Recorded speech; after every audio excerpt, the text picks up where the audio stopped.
Okay, we're going to try this again. So today's been kind of a sucky day. I saw a beautiful 1939 house. I want to do a paranormal museum, and it's a mixed use house, and it's kind of in what would be an up and coming area. It was $50,000 more than I thought it was. And what's even worse, oh, sorry, it's 12:30 at night, so I'm going to yawn. But what's even worse is that a developer is expected to put a bid in on it for the land, and he's probably going to tear this house down. And we think the house is haunted. So I feel absolutely awful, and kind of at a standstill because part of me wants to get this house, and then the other part of me is wondering, well, is this the right spot and the right house? I don't know. I'm tired. Then I was supposed to be on X Zone tonight, and the technology wouldn't work. Like I had a set of headphones that plugged into the headphone jack, and I could hear him fine, but he said there was clicking on the line, so I had to switch headphones, and the other set plugged into the USB cord, or the AC cord, or whatever you call that thing, and he could hear me, but I couldn't hear him. And we tried and tried and tried, but we're going to have to reschedule that. So, I mean, that was kind of a bummer too. Now, on the plus side, I have been literally scraping the floors. I have hardwood floors. I've been here 15 years, and I had no idea of the buildup that was on these floors. And I didn't think it was going to be as hard as it was. And I'm pretty sure that all of the local stores probably think I have a meth lab going because I had to buy so much ammonia. Ammonia for me was the best thing. It's 2 parts ammonia, 1 part water, and you kind of let it soak on the residue, and then you scrape it off with a scraper. But today I got to the last room. I had been scraping these floors for 3 weeks. I will never do this again, ever. However, they look awesome.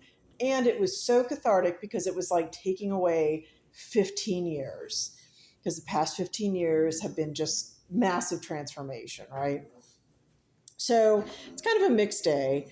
But I have wanted to do an interview with these guys for a little while. Now, let me introduce them because they are supposed to have fairy spirits. They're supposed to be part of a fairy troupe. And I have one other doll that's supposed to be a fairy.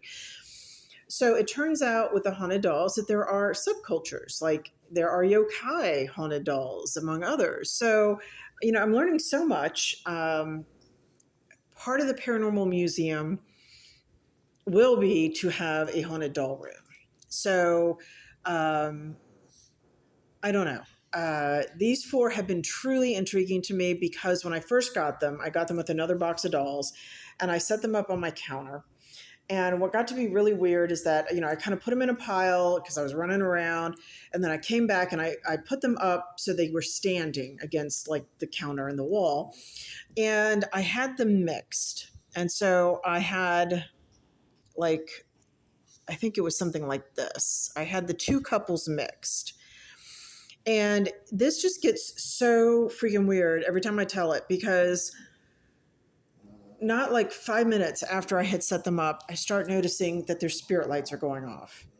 I'm like, what is going on? And I think it must have been more like this because I think both couples were really, really separated. And I'm like, guys, if you're haunted, you need to save your energy. I'm just putting you on the counter for tonight. I'm not really planning to interact. I've got things to do and I need y'all to acclimate. Just save your energy. We'll try again. No, these lights kept going on and I would turn them off. And it wasn't just one or two. It was like in a group of 5, 3 to 4 at a time. And I'm like, what is going on? And then it got even more energetic because all of a sudden some of the lights with the other dolls started turning on. And these were dolls that had been here.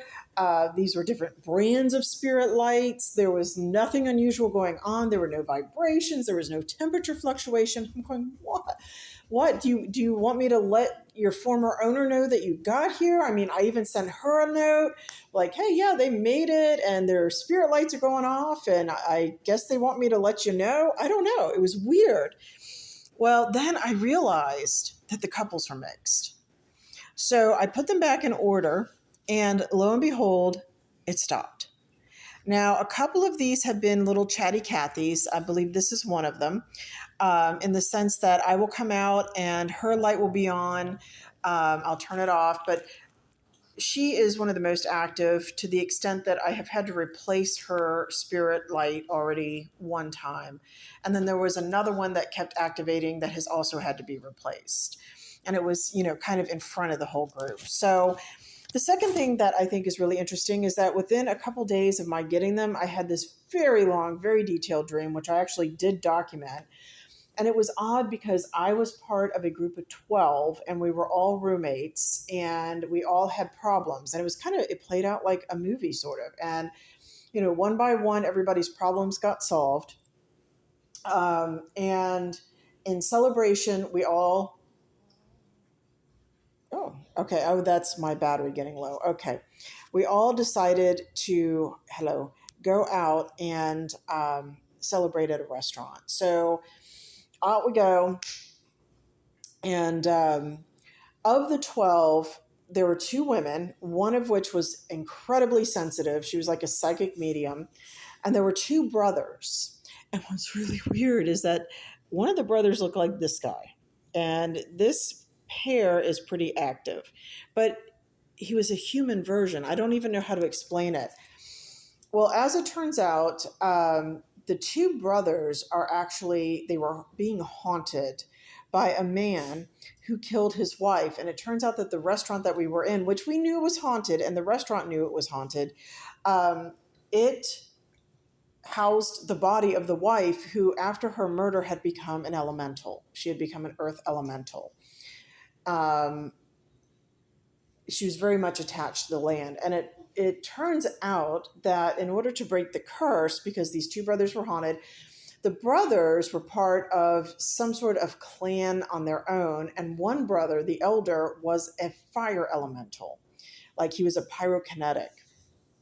So,